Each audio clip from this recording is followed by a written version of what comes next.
रहेंगे, एक परमेश्वर के पास उठा लिए जाएंगे, एक क्या हो जाएंगे? क्यों? क्योंकि वो तैयारी के साथ नहीं थी।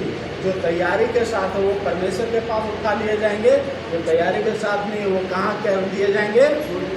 यहाँ पर देखिए वो 25 अध्याय में ये लिखा है कि वो जब देखता है, जब जब अचानक आधी रात में दूल्हा आ गया, अचानक आधी रात में दूल्हा आ गया, और तब देखता है अरे राजकुमारी ये देखता है कि ये क्या हो गया, मेरे पास तो अब मसाल बुझने लगा, अब अभी जाएंगे भी तो तब तक बुझ जाएगा।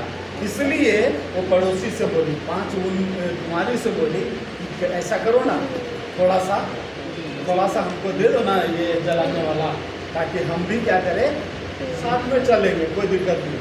तो वो क्या बोली, हम तुमको तो दे देंगे, लेकिन पता चलेगा कि हम भी नहीं जला पाएंगे पूरा समय और आप भी नहीं कुछ जला पाएंगे पूरा समय, तो क्या होगा, हम भी निकल जाएंगे, आप तुमको भी निकाल दिया जाएगा। इसलिए ऐसा करो, बगल में मिलता है, वो क्या करो, जाके ले आओ, तब तक हम लोग आए।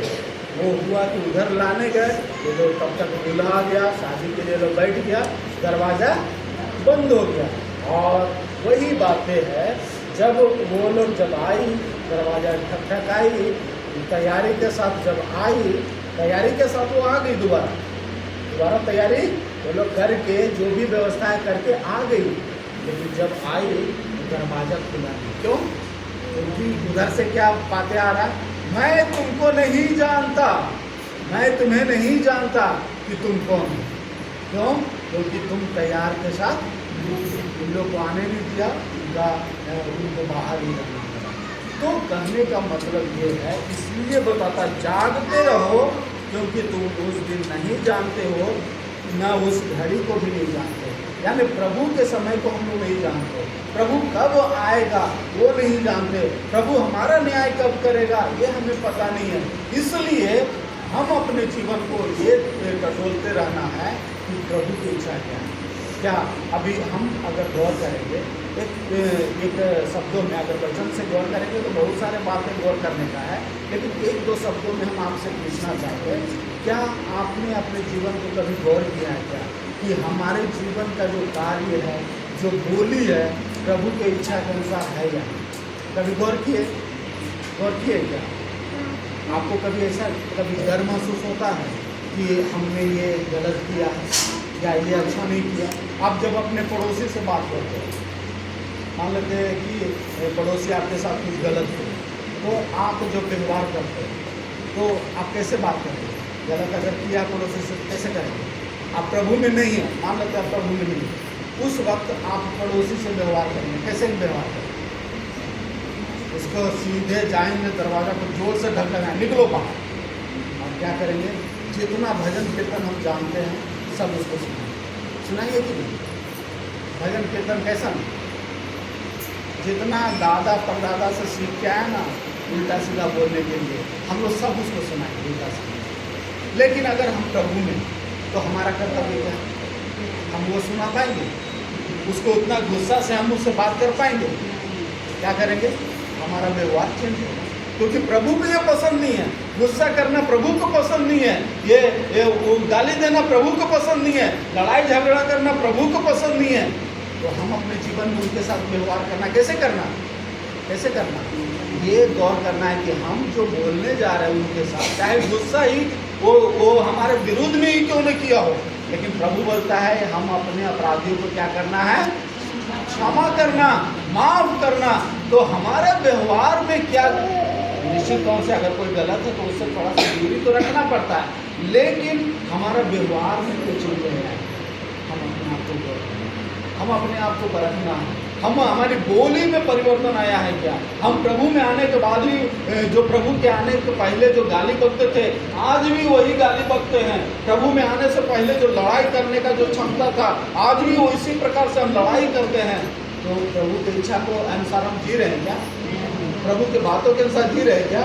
तो कहने का मतलब अभी भी हम तैयारी में क्या नहीं है, तैयारी में हम नहीं। अगर तैयारी में हैं तो अपने जीवन को प्रभु को क्या इच्छा लगता है, अच्छा लगता है, प्रभु को क्या पसंद है, उन बातों को गौर करना। वो कैसे गौर करेंगे?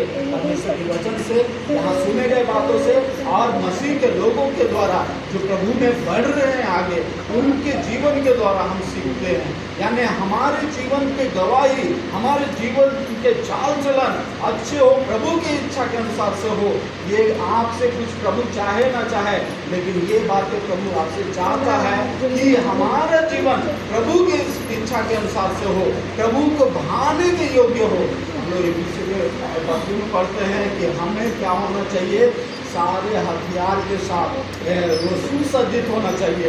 विश्वास और क्या करते हैं, उसके कैसे बातें को हम वहाँ पर देखते हैं। विश्वास का ढाल लिए हुए कमर में क्या करना है, वो कई बातें वहाँ पर हम देखते हैं। तो विश्वास, भरोसा, उस प्रभु के साथ प्रेम और जो धैर्य, संयम, इन सारे हथियार को अपने जीवन में धारण करते हुए, तो ये प्रभु को पसंद है। धैर्य प्रभु को पसंद है, संयम प्रभु को पसंद है, विश्वास प्रभु को पसंद है। इन सारी बातों को अपने जीवन में धारण करते हुए उसी के अनुसार से अपने जीवन को व्यवहार करेंगे, तो ये प्रभु को अच्छा लगता है। और इसके अनुसार से जब प्रभु आएगा तो हमें कैसा पाएगा? तैयारी के साथ पाएगा। दूसरी बात, हम ज़्यादा समय नहीं लेंगे, दूसरी बात को आपके सामने रखना चाहते हैं। और जैसा कि हम लोग गौर कर रहे हैं, और वो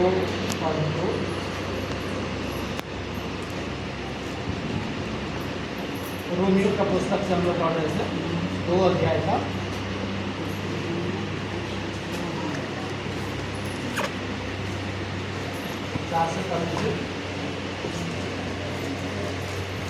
क्या तू उसकी कृपा और सहनशीलता और धीरज की धन को तू जानता है? और क्या यह नहीं समझता कि परमेश्वर